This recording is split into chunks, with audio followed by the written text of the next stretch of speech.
Hey guys, my name's Gordon, intern at the DSC at UCI, and today we're going to be talking about some of the impacts of the coronavirus on blind people. The first impact is shopping.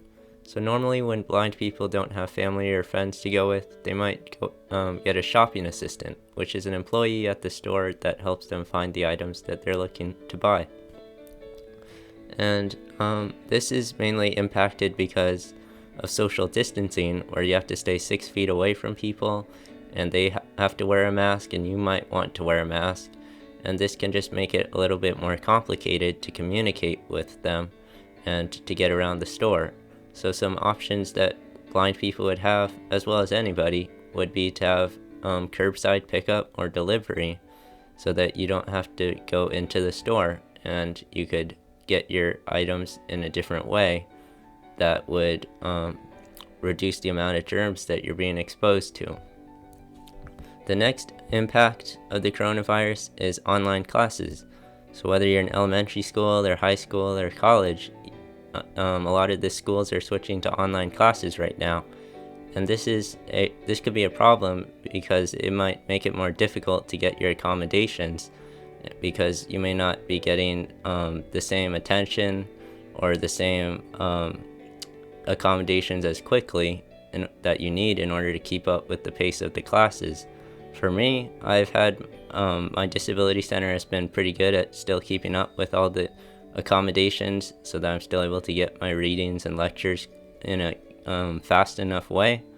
But I could see how other students aren't able to keep up with the pace, and in addition, they might have other responsibilities like taking care of their siblings or parents or other relatives, and other responsibilities at the house. So overall, it can just be a difficult time to keep up with everything.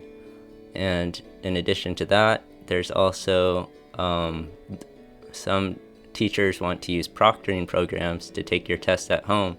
So they might use your webcam and lock down your browser to make sure that you're not cheating. And these programs can sometimes interfere with my screen reader and make it more difficult for me to take the test. And that's why I normally like to take the test at the Disability Center.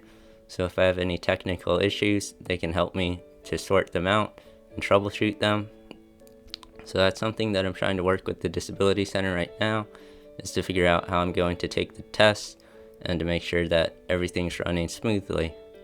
And the last impact of the coronavirus is just getting information about the coronavirus, like statistics and graphs and modeling, because some people might want to see those things online and stay up with all of that information. But a lot of that information can be visual, and so there's certain websites that blind people are trying to put together to provide that information in a more accessible way.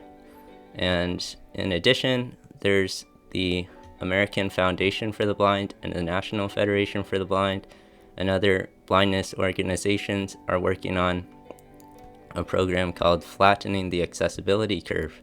And this means that it's a survey that's dealing with all of the issues that blind people are having right now, such as healthcare, transportation, and other issues, and trying to see what we could do to advocate to make these issues more accessible or make them better for blind people, so that blind people aren't getting left out of this situation.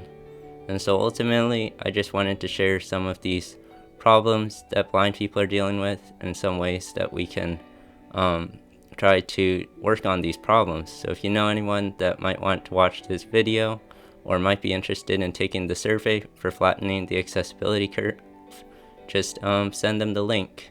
And thanks for watching. Don't forget to subscribe to the DSC YouTube channel, and I'll see you guys next time.